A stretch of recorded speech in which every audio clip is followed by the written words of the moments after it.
만약에 한국 배경으로 잘생기고 예쁜 배우들을 섭외해서 똑같은 이야기를 만든다? 그러면은 욕먹을. 안녕하세요, 방구석 영화감독입니다. 네, 오늘 볼까 말까 작품은 8월 8일 국내 극장 개봉한 셀린송 감독의 신작 머티리얼리스트입니다. 볼까 말까는 극장 개봉 신작을 극장에서 볼지 말지 고민하시는 분들을 위해서 추천 혹은 비추천을 해드리는 리뷰 콘텐츠입니다. 본 리뷰는 개인 의견으로 가득한 영상이며 또한 스포일러 없는 리뷰라는 점 참고 부탁드립니다. 그럼 지금 바로 시작하시죠.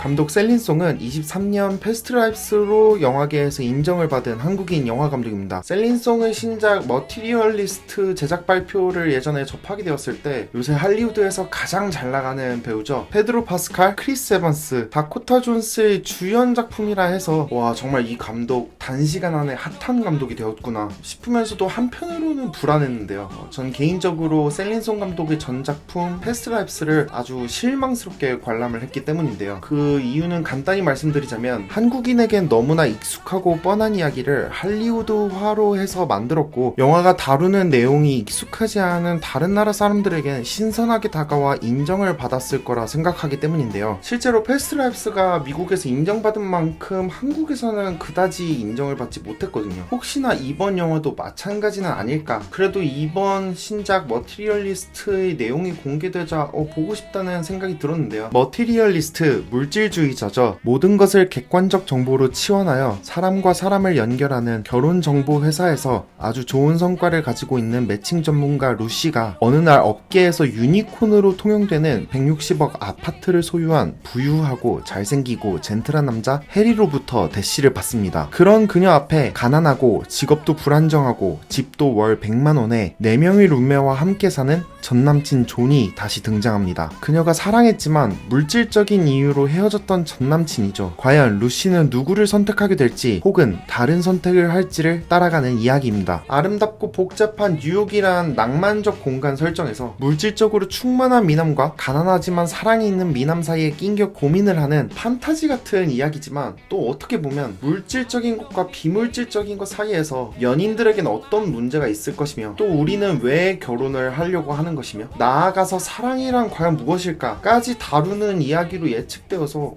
보고 싶더라고요. 결론부터 말씀드리자면 패스트라이프스보단 좋았으나 여전히 아쉽다.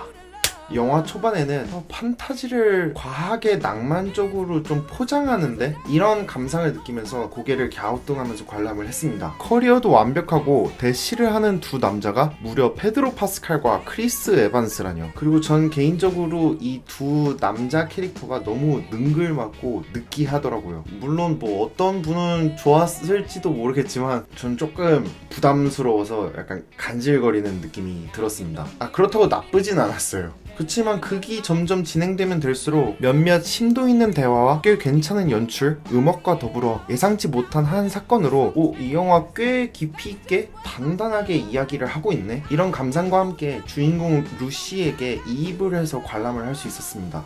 참고로 패스트라이프스에서는 너무 유치하고 오글거리고 어색해서 영화 처음부터 끝까지 주인공들에게 이입 자체를 아예 못했었거든요. 그렇게 루시란 인물에 푹 빠져서 루시가 고민하듯이 저도 고민을 하며 영화를 흥미롭게 관람을 하고 있었는데 영화 후반부로 가서는 개인적으로는 조금 뻔하다는 인상이 강하게 느껴졌습니다. 그러면서 이 생각이 들었죠. 셀린송은 2000년대 한국에서 개봉했을 법한 로맨스 영화를 할리우드 버전으로 미국의 현 시점에 잘 맞게 포장을 할 수 있는 그런 감독이구나. 물론 예상했던 대로 극에서 다루고 있는 담론들은 여전히 생각해볼 가치가 있는 질문거리들이긴 했습니다. 싸울 걸 알면서 우리는 왜 결혼을 하려는 걸까? 사랑에 있어서 물질적인 게 정말 중요할까? 이런 부분들을 어느 정도 영화가 긁어주긴 했지만 뭔가 거침없이 시원하게 긁어주거나 내가 찾지 못했던 가려운 부분을 긁어주거나 새로운 방향성 제시에 있어서는 사실 부족하게 느껴졌습니다. 어느 부분에서는 요즘 시대에 걸맞다 라는 느낌이 들면서도 또 반대로 어느 부분에서는 이거 너무 올드한데? 이런 양가적인 느낌이 들었거든요. 미국에서는 어떤 반응이 있었는지는 모르겠지만 적어도 저한테는 그런 느낌이 들었었습니다. 그렇다고 해서 이 영화를 보는 동안 정말 이 영화는 아무한테도 추천하지 못하겠다, 이 정도는 다행히 아니었습니다. 이런 분들에게는 추천드리고 싶습니다. 첫 번째, 간만에 극장에서 좀 행복한 고민을 해보고 싶다? 추천.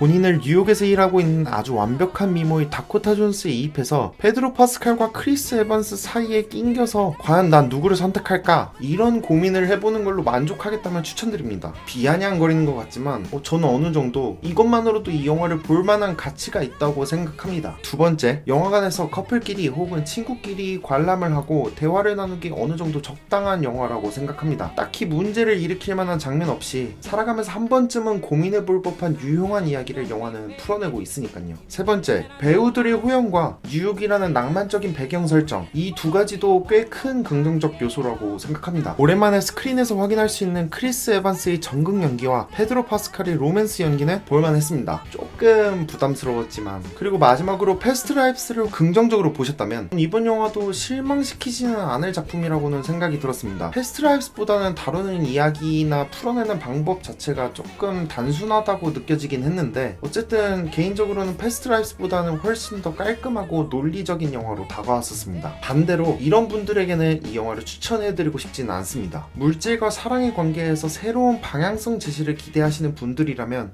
이 영화는 정말 아쉬울 겁니다. 어떻게 보면 우리가 수없이 많은 영화나 소설, 드라마에서 접할 수 있었던 익숙한 흐름을 이 영화도 타고 있었거든요. 이런 류의 이야기들을 이미 많이 접해보신 분들이라면 이 영화는 유치하고 또 순진하게 느껴질 것 같습니다. 물론 그렇다고 해서 틀린 말을 하는 영화는 절대로 아닙니다. 사실 다루고 있는 담로 자체가 정답이 없는 논제이긴 하니까요. 그래서 또 한편으로는 생각이 드는 게, 아무리 이런 류의 이야기나 영화를 많이 접해보신 분들이라도 이 영화의 결말이 현재 세상에 더더욱 가치가 있고 필요한 결말이라고 생각하실 수도 있을 거라고 생각이 드네요. 이거는 어느 정도 취향 차이가 있을 것 같습니다. 네, 이렇게 셀린송의 신작 머티리얼리스트를 리뷰해보았는데요. 전 그래도 어느 정도 기대 이상으로 좋았던 장면들도 있었고, 또 패스트 라이프스보다는 훨씬 더 재미있게 인상 깊게 관람을 했기 때문에 만족스러웠던 경험이 되었습니다. 하지만 그렇다고 해서 셀린송 감독의 다음 작품이 기대되는가? 그건 아닌 거. 만약에 한국 배경으로 잘생기고 예쁜 배우들을 섭외해서 똑같은 이야기를 만든다? 그러면은 욕먹을 것 같은데. 만약에 이 영화를 이미 보신 분들이 있으시다면 이 영화에 대한 의견이 어떨지 궁금합니다. 댓글로 알려주세요. 네, 오늘 볼까 말까는 여기까지고요. 이번 영상이 도움이 되셨다면 좋아요와 구독 한 번씩 부탁드릴게요. 다음 볼까 말까 작품도 기대해주시고, 그럼 다음 영상으로 찾아올 때까지 행복하세요.